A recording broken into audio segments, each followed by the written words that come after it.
lines. The Lamenkoto-Pasamas Highway is up and ready to open, but villagers in the CRR settlement of Fitufula are raising fresh concerns over reduced farmlands. A hero made during a moment of great national uncertainty. Gambia's former ambassador to the US finally returns home. Local hip Killer Ace makes a headline appearance at the Vista 2H Hip Hop Festival in Dakar, Senegal. And in South Africa, a constitutional law expert says having two deputy presidents would not solve the ruling ANC's problems. Well, now this and more coming ahead in this half hour. Again, I am telling Jitay.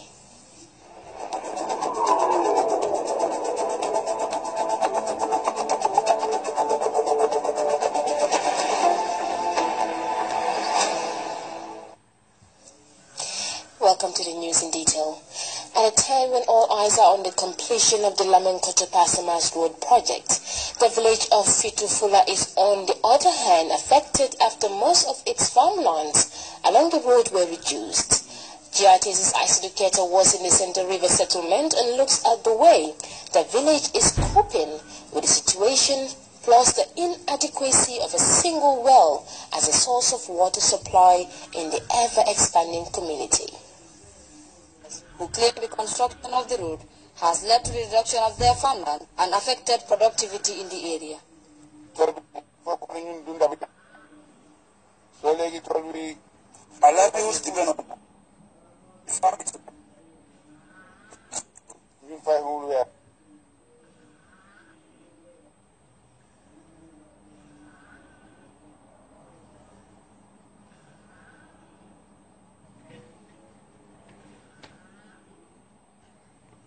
Drinkable water in the area.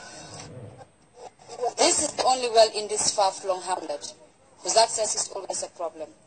Women in this village narrate this problem they encounter collectively to access water.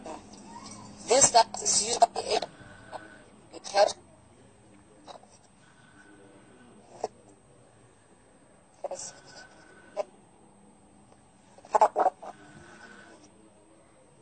Difficult to have. So that will help us. Sometimes offer help. Yes.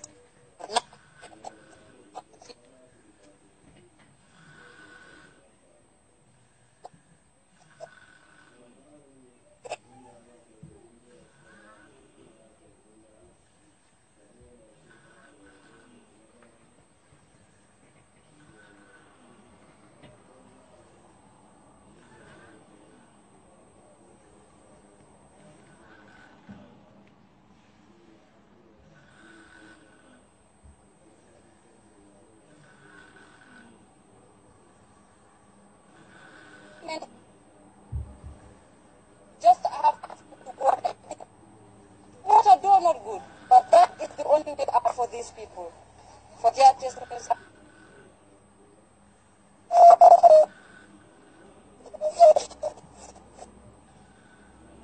The National Assembly is on course to set remarks during the closure of a 5-day program meant to train deputies on their legislative functions. The camera has more in this report.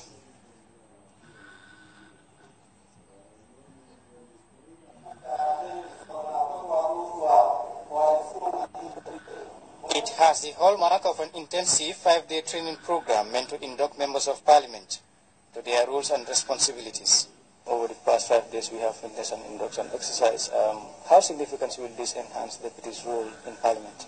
This is a training to build on the capacity of National Assembly members in the various disciplines, whether it's financial, educational, governance, law, legislative processes, and various fields. And I think generally it's been very good, very educative. We all have learned a lot. There were areas that we thought we knew about, but apparently, we didn't know anything about them. So The process has been very good generally, I must say, the training, and everybody's gained a lot from it. The training, diverse in scope and content, may have the purpose of orienting deputies to their legislative functions. But could this new parliament effect the necessary changes in the country's newfound democracy? Politicians explain. How significant will this enhance your legislative role as a parliamentarian? This National Assembly is just under 3 months, but the participation of the National Assembly members in ensuring that the plight of their citizenry and their electorates who have voted for them has been manifested in the question and answer time at the National Assembly. One of the key things and one of the progress that had been made was the number of questions that were put by National Assembly members. It cannot be compared with 10 years of the last parliamentary session. I mean, 180 questions in one sitting, which is 18 times more than the number of questions that had been asked over the last 10 years. You can see there is a difference between this parliament and the previous parliament. The training we are having here, we are inviting all sectors of government, in all the sectors, because our job covers everything. So this training here include every aspect of government and every aspect of governance.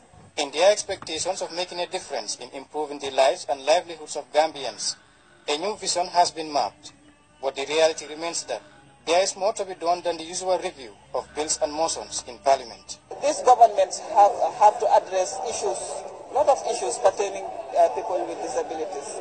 So it will enhance us really to be able to know what to do, the do's and the don'ts there around. And if we want to have a better government or a well-developed country. Babukar Kamara, GRTS. And now to a hero made during a moment of great national uncertainty. Gambia's former ambassador to the U.S. finally returns home. Sheikh Omar Faye made history when he became the first Gambian diplomat and official to openly challenge former President Jammeh's rejection of the polls and refusal to relinquish power. That call has resonated to inspire a nation towards a determined democratic cause. Our Ibrahim Jatta visited the former diplomat at his house to find out how he feels about being home again in a new moment of change. I'm home for the first time since the country embraced a new democracy. I'm happy to be home. I have to thank Allah. Salutations to Prophet Sallallahu Alaihi Wasallam. Thank the government, thank our elders, Kilifaya, thank my family, friends of the Gambia, Gambians in the diaspora. The accomplished diplomat has served the Gambia in many capacities, but his spell in the United States saw him inspire significant changes that notably include a new embassy building for the Gambia in Washington, D.C. The structure is located at 5630 16th Street, Northwest, 20011. Good proximity to the White House. It's maybe about 3 kilometers. The American government had very difficult times with the former regime. Some of the worst times. And the ratings were like maybe 15-20%. Unbelievable. The United States of America. And the Gambia was there in defiance. But Allah subhanahu wa ta'ala has helped us. With prayers, everybody was praying. Muntaha Faye, Deputy Imam Ratib and leader of the Tijaniya sect in the Gambia, welcomed his brother home and hailed former Ambassador Faye's efforts to defend the truth at the most trying times. He has demonstrated the foundations of decency and virtue that nurtured this family for many centuries, and we are immensely proud of him. His words were echoed by Ibrahim and Esa Faye, who unanimously highlighted the exemplary sense of responsibility displayed by the former U.S. emissary. He's somebody who brings peace and makes sure that everything goes in the right way. Banjul native Amar Tunkara entreated Gambians to emulate Mr. Faye's example in standing by the truth when it mattered most. We are very happy for what he has done for the country, especially during the impasse, when things were so tough. Things were very, very tough. He announced it over air, and everybody heard what he was saying. And he did it for the interest of this country. There's a shift. We're now at a different platform. We're looking at a different pedestal. We need to move forward. We've been on the rhetoric for too long. Gambia now needs to have a paradigm shift. We need to go. And we're on that. If everybody comes together with the leadership, the government, the support of everybody, all Gambians come together, we can pull it out. We can make it happen. For Fatu Fai, nothing is more important than standing by your people when duty calls. This is what makes former Ambassador Fai special, and so we pray that God continues to guide him in all his endeavors. The former Gambian emissary to the United States returns to the country amid a changeover he helped to inspire. His example sets a model reflecting the new momentum, putting the Gambia on a towering democratic pedestal. Ibrahim Jata, GRTS. The Gambia Press Union has begun a 5-day training for media practitioners on election reporting and civic education. The training is part of a series of training programs by the union to keep journalists with prerequisite reporting skills to enhance professionalism. Sally Jaju has more in this report. Speaking at the opening ceremony, the Deputy Permanent Secretary, Minister of Information, Mali Jones, described capacity building as crucial to building a highly professional workforce. He encouraged the participants to make best use of the training. Journalists constitute a big and a broader part of civil society, entrusted with the duty to provide citizens with democratic knowledge and information on national issues, institutional access to solidarity, options for the solutions to the problems in terms of infection of information and protection and promotion of constitution and human rights. The chairman, Independent Electoral Commission, Aluma Monjai, said the role of the media in elections is very crucial, for it gives the voters the opportunity to make right choices and hold politicians accountable. For the IEC, because of this newfound freedom, we need to look at deeply the electoral laws and the constitution that impacts on the electoral process.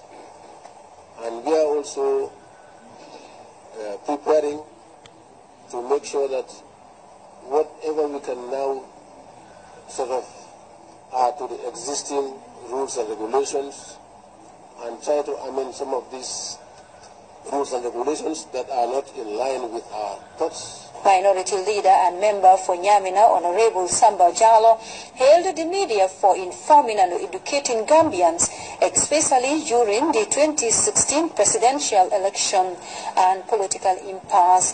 The press, being the fourth estate of government, must be fully equipped to perform her duties. With the advent of New Gambia, we must not be complacent with the challenges that lies ahead. The president of the Gambia Press Union, Emily Toure, said the union is committed to the welfare of journalists and will do all what it takes to promote ethical journalism. It is important that we come together as a body, as a fraternity, as a family, and work to ensuring that we change the way we do this. We have to do it in line with the principles and ethics of our profession. This is what some of the participants expect from the training. At the end of the training, I'll be equipped with the requisite knowledge to be able to inform the public, especially when it comes to civic education, which deals with the rights of citizens and their civic duties, as well as what they expect from the government. There has been existing laws, and these laws are still there, which are not yet changed. So any journalist that you see, any type of reporting you do that is still unconstitutional, you are liable. So I think this training will seek to address those problems. During the 5-day interface, journalists will be exposed to both theoretical and practical sessions to enhance their reporting skills on election and civic education matters. For GRTS News, I am Sally Jaju reporting. The Gambia's hip-hop icon and activist Killer Ace has made a headline appearance on the 12th edition of the Festa 2H Hip-Hop Festival in Dakar, Senegal. The festival catered for 13 African countries, and Killer Ace represented the Gambia. By Ibrahim Cham accompanied the rapper and filed in this news report. Not just a genre, but a culture that can guide and teach the young generation a way of life.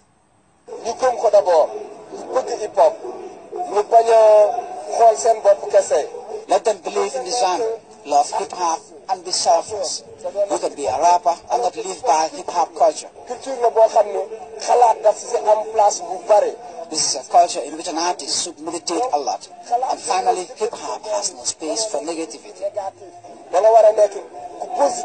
Amongst his peers, the Gambia's leading rapper, Killer Ace, represented the Gambia for the 5th time in a row, being the only artist in the festival to break that record, staging an outstanding performance. Man, this nigga selling out, never that. Every time I grab the mic, it's like another rap. Dumambusa lumberjack, Bikodokom lumberjack. Shumanehe each and every day, my drop another track. Gambia up in this. Ace spoke about the hip-hop culture is helping in unifying different nations under one roof. He added that the microphone is a figure of oneness, in which all musicians across the globe put their message across. It's the microphone. That's why the mic is, it looks like a one, because it connects all of us throughout the universe, because we all share the same message as rappers and as MCs. So this is what connects us. It takes nothing but talent, dedication, and love for the art. The hip-hop culture has brought together 13 different African countries here on this platform, Festa 2H Hip Hop Festival in Dakar, Senegal. Killer Ace, the Gambian-born rapper, has represented the Gambia for the 5th consecutive time here on this international gig. Killer Ace is widely respected here as an activist and as an artist. Ibrahim Cham, GRTS News, Dakar, Senegal. The Prospect Junior and Senior Secondary School recently graduated 292 students. The ceremony marks the second batch of graduating students emerging from the institution upon completion of their studies. Kumbaba has the rest. Upon completion of their junior and senior secondary school education, these young men and women converge to receive moral lessons from education authorities and invited guests. For these young men and women, this moment marks the start of life after school. My piece of advice to the outgoing students: the world is at large waiting for you with open arms. And there are many promises the world will give you. But please be very wise and then pick the best out of the promises laid down by the world. The principal of the school, Peter Jata, advised the outgoing students to always maintain discipline in their future endeavors. He revealed that the school has registered tremendous academic successes since its establishment in 2013. In this school, misconduct is not a real concern, as we have had occasions to deal with only a few cases of unsavory behavior over the years.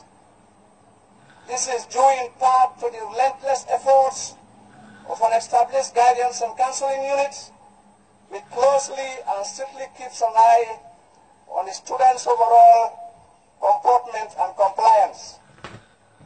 In this context, the students are constantly reminded by their teachers of the limited time spent at school, which ought to be profitably utilized. The Director of Education, Region 1, reminded the students of the importance of knowledge, while urging parents to invest in their children's education. There are challenges ahead of you. What I am asking from each one of you is to make those challenges straight with your head held high as the ambassador of Bruce Lee over and senior secondary school. Some of the graduating students recount the challenges they faced during the course of their study as their readiness to accomplish future ambitions. I'm feeling very happy. I cannot even express my feelings. I'm very happy. I'm overjoyed. What does this day mean to you? This day means a lot to me because this is what I was waiting for since my kindergarten to primary school, from primary school to junior school, and now in grade 12. I'm just very excited to witness this day. I have achieved a lot. The president of the Bushwick Press and I represent the school always in terms of drama activities, which we achieved 7 certificates. Yes, and then we represented the schools and the school at the regional competition in St. Makama, which was our first to attend such an activity, and we came out, we got third position out of 8 schools. The event was punctuated by drama and the awarding of certificates to outstanding students. Reporting for GRTS News, I am Kumawa. And that brings us to our very first break. We'll be right back with sports. To stay with us.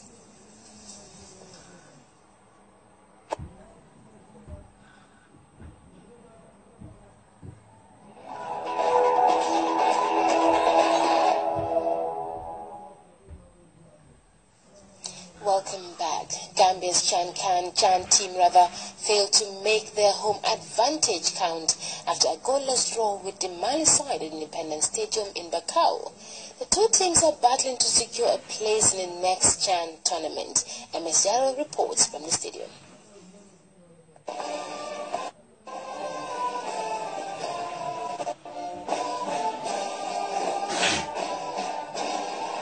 Well, it has finished here at the Independence Stadium. The Gambia 0 and Mali 0 in the first round of qualifiers for the 2018 CHAN to be held in Kenya. Both sides failed to break the deadlock in what was a very close 90 minutes. Not the best of game that football fans would have wanted to see, because neither side produced anything extraordinary in the game.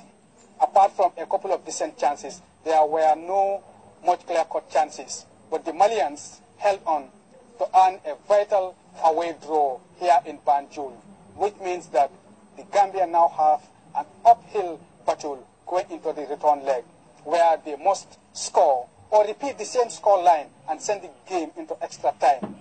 Well, this was the reactions of the two coaches after the game. It's a very good experience playing against a team that have been in this competition for so long. Playing with them today and have at least a draw game with them. It's another experience for us. Well, first thing, we have a problem before this game. The team we prepared in Guinea-Bissau, if you can look at it, it's far different. Like, we use Samper in the middle of the field, who was very good with Yafa. Then we have Seni in front of them. But unfortunately, after 2 days, we realized that Samper could not qualify to play in this competition. So definitely, this has demolished all our plans for this game. So, but nonetheless, we have a squad, and then we have to prepare other players so that they can play. But I think it was not a bad game. What we said, we don't have to concede a goal because Malians, they need an away goal, and we don't want them to score the goal, and that was very good. Then going to Mali, I think we need an away goal to qualify, and we can have it in Mali. If you look at the game, we have the chances. We just miss them, and then in Mali, I think if we concentrate, we can score the goals there. C'était un saut dans l'inconnu. Je crois que les deux équipes se sont livrées à anéantir. In the first half, it was a game whereby none of the teams know each other. That's why we spent a lot of time cancelling each other. But in the second half, it was a more open game, a game whereby either of us could have scored. And then in the latter part of the second half, we realized that the Gambian team was a more enterprising team. That's why we did not take much risk, knowing that if we go back home with a 0-0, we have more chances of qualifying. Well, despite a goalless draw, the tie is still delicately poised, with both teams still having the chance to progress to the next round of qualifiers. But definitely, it's going to be an uphill task for Coach Alaji Sarr and his charges if they are to upset the Malians in Bamako next weekend. But in football, nothing is impossible. And going for the return leg, they can still produce a surprise in Bamako. Mohamed Diallo, GRTS Sports at the Independence Stadium. Well, now to our lads, better luck next time. And with that, viewers, we'll take a break. When we return, we'll take a look at news from beyond our borders. We'll be right back with more.